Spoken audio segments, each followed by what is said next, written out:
जय श्री कृष्ण। आज हम भगवान के अनन्य भक्त ध्रुव की कथा सुनेंगे। आज की कथा में हम जानेंगे कि एक बालक ध्रुव कैसे भगवान के अनन्य भक्त बने और किस प्रकार उन्हें भगवान श्री हरि विष्णु का सायुज्य प्राप्त हुआ। तो चलिए आज की कथा का आरंभ करते हैं। पूर्व काल में मथुरा में एक श्रेष्ठ ब्राह्मण रहते थे। उनके पुत्र का नाम शिव शर्मा था, जो अत्यंत तेजस्वी और सर्वशास्त्र के ज्ञाता थे। अब जब युवा अवस्था बीत गई और वृद्धा अवस्था आने लगी, तब द्विज श्रेष्ठ शिव शर्मा को भारी चिंता होने लगी। वह विचार करने लगे कि मैंने संपूर्ण जीवन अभ्यास और पैसे कमाने में ही व्यतीत कर दिया। जीवन के मूल उद्देश्य भगवान श्री हरि विष्णु की आराधना करना होता है और संपूर्ण पापों का हरण करने वाले श्री हरि को मैंने कभी संतुष्ट नहीं किया है। यह वेद शास्त्र, धन, स्त्री, पुत्र, संपत्ति इत्यादि परलोक में साथ नहीं आने वाले हैं। अब इस प्रकार विचार कर शिव शर्मा ने निर्णय किया कि जब तक मेरा शरीर स्वस्थ है तब तक मैं अपने इंद्रियों को वश में रखकर भगवान की भक्ति करते हुए तीर्थ यात्रा करूंगा। इस प्रकार विचार कर शुभ दिन और शुभ तिथि पर शिव शर्मा ने अपनी यात्रा का आरंभ किया। भिन्न भिन्न लोगों की यात्रा करते हुए शिव शर्मा हरिद्वार और ऋषिकेश पहुँचे। वहाँ उन्होंने गंगा में प्रातः स्नान किया और जो तर्पण करने योग्य है वह देवता, ऋषियों और पितरों का तर्पण कर जैसे ही उन्होंने पारण करने का विचार किया तो अचानक ही उन्हें ठंड लगने लगी और तेज बुखार से वह थरथर कांपने लगे। अब तेज बुखार में उनकी सहायता के लिए कोई नहीं था, अतः वे अंत समय में भगवान का चिंतन करने लगे और अंततः शिव शर्मा को अत्यंत पीड़ा होने लगी और करोड़ों बिच्छुओं के डंक मारने के समान मनुष्य को जो पीड़ा होती है वही शिव शर्मा को हुई और इस प्रकार पीड़ा की अनुभूति करते हुए उन्होंने अपना देह त्याग दिया। अब इसी समय वैकुंठ धाम से एक विमान उनके समक्ष प्रकट हुआ। उनमें सुंदर मुख वाले और 4 भुजाओं वाले पुण्यशील और सुशील नामक 2 पार्षद विराजमान थे। अब शिव शर्मा ब्राह्मण उस विमान में बैठकर चतुर रूप धारण कर पीताम्बर तथा दिव्य आभूषणों से विभूषित होकर आकाश मार्ग की शोभा बढ़ाते हुए वहां से आगे प्रस्थान करने लगे। अब मार्ग में उन्हें कई लोग दिखाई दिए और फिर आगे जाकर उनके समक्ष ध्रुव लोक प्रकट हुआ। उसे देखकर उन्होंने पार्षदों से पूछा कि हे प्रभु के बंधुओं, यह कौन सा लोक है? तब पार्षदों ने कहा कि यह ध्रुव लोक है। भगवत पार्षदों ने कहा कि हे ब्राह्मण, स्वयंभू मनु के एक पुत्र का नाम उत्तानपाद था और उसकी 2 रानियां थीं।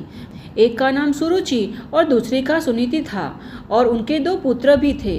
रानी सुरुचि के गर्भ से उत्तम का जन्म हुआ तथा सुनीति के गर्भ से ध्रुव का जन्म हुआ, जो छोटी रानी थी।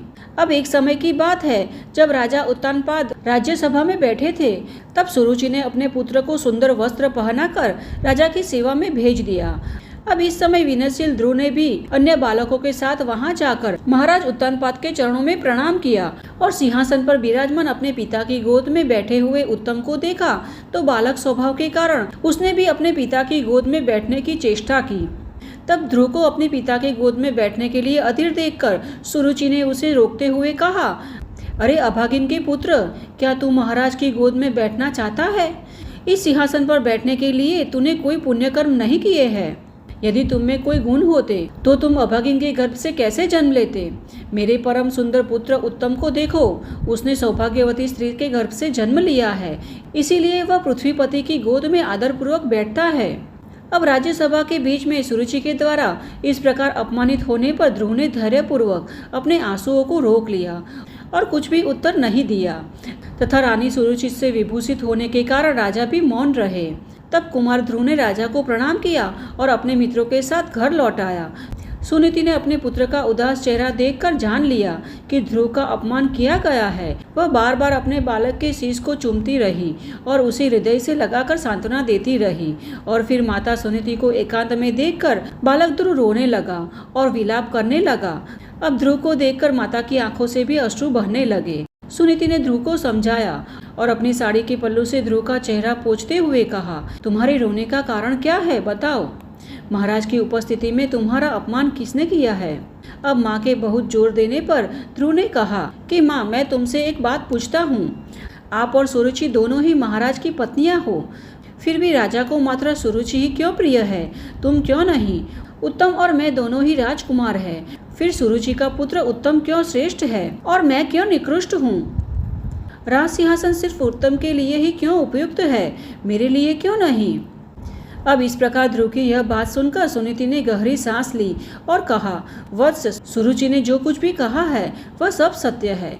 वह महाराज की पटरानी है, अतः वह सभी रानियों से सबसे अधिक प्रिय है।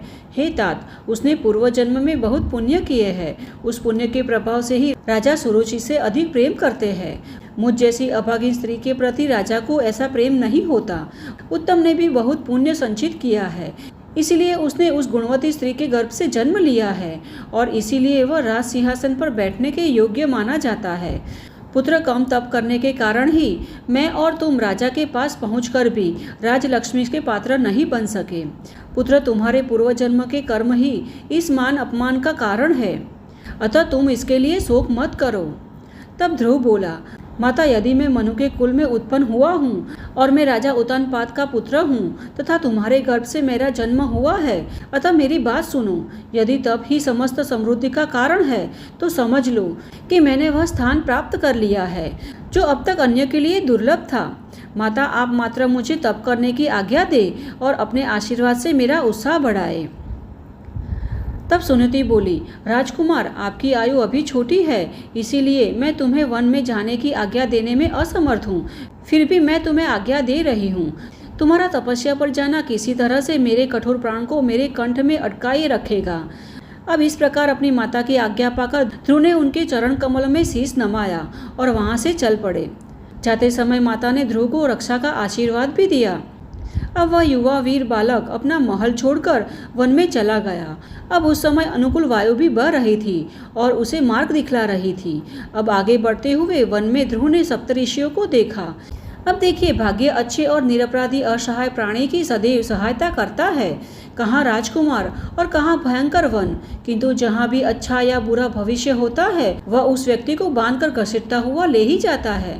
व्यक्ति अपनी बुद्धि कौशल्य से कुछ अधिक करने का प्रयास करता है, किंतु भाग्य की सहायता से विधाता कुछ और ही कर देते हैं। अब सप्तऋषियों को देखकर ध्रुव अत्यंत प्रसन्न हुए और उनके पास जाकर हाथ जोड़कर प्रणाम कर सुंदर वाणी में बोले, हे ऋषियों, मैं राजा उत्तानपाद का पुत्र ध्रुव हूँ। मेरी माता का नाम सुनीति है।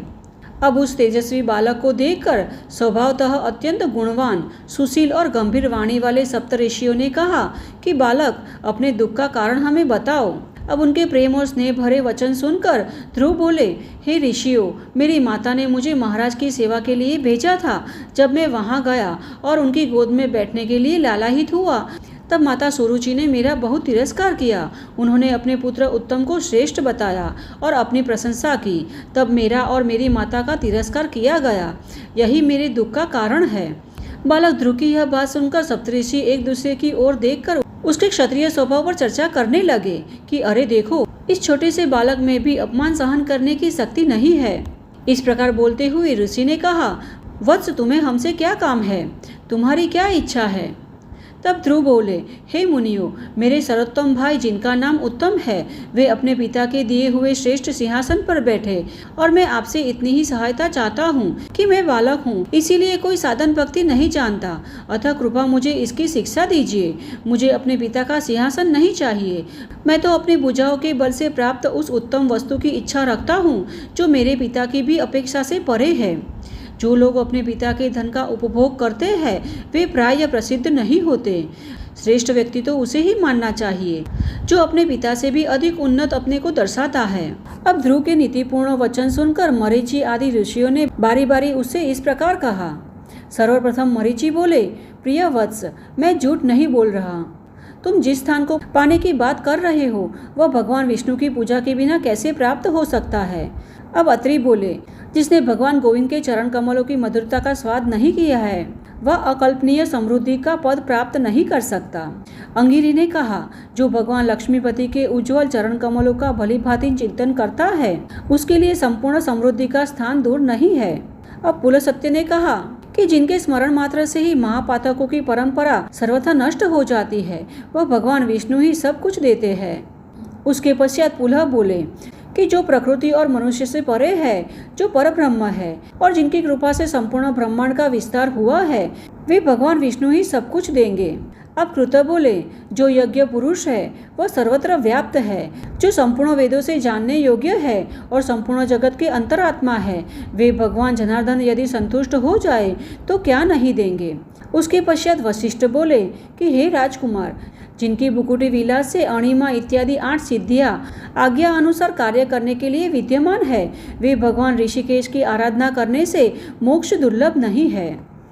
अब इस प्रकार सप्तऋषियों की बात सुनकर ध्रुव बोले कि हे ऋषिवरों, आपने भगवान विष्णु की पूजा के विषय में जो विचार व्यक्त किया है वह सत्य है, किंतु कृपा मुझे बताइए कि भगवान विष्णु की पूजा किस प्रकार की जाती है, उनकी पूजा करने का विधान क्या है।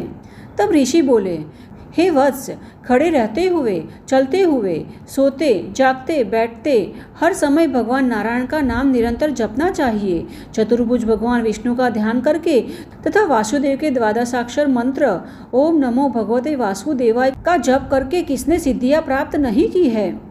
ऐसा कौन मनुष्य है जिसने पीताम्बर वस्त्रधारी श्याम वर्ण वाले अविनाशी परब्रह्म का क्षण भर के लिए भी ध्यान किया हो, उसे इस पृथ्वी पर सिद्धियां प्राप्त न हुई हो। जो व्यक्ति भगवान वासुदेव का जप करता है वह निसंदेह पत्नी, पुत्र, मित्र, राज्य, स्वर्ग और मोक्ष को प्राप्त करता है। वसुदेव के मंत्र का जाप करने वाले पापी मनुष्य को भी विघ्न और यम के दूत स्पर्श नहीं कर सकते। तुम्हारे पितामह मनु, जो अत्यंत समृद्ध और विष्णु भक्त थे, उन्होंने भी राज्य की इच्छा से इस महामंत्र का जाप किया था। तुम भी इस मंत्र के माध्यम से भगवान वासुदेव की आराधना में तत्पर हो जाओ, इससे तुम्हें शीघ्र ही अपने मनोवांछित फल की प्राप्ति होगी।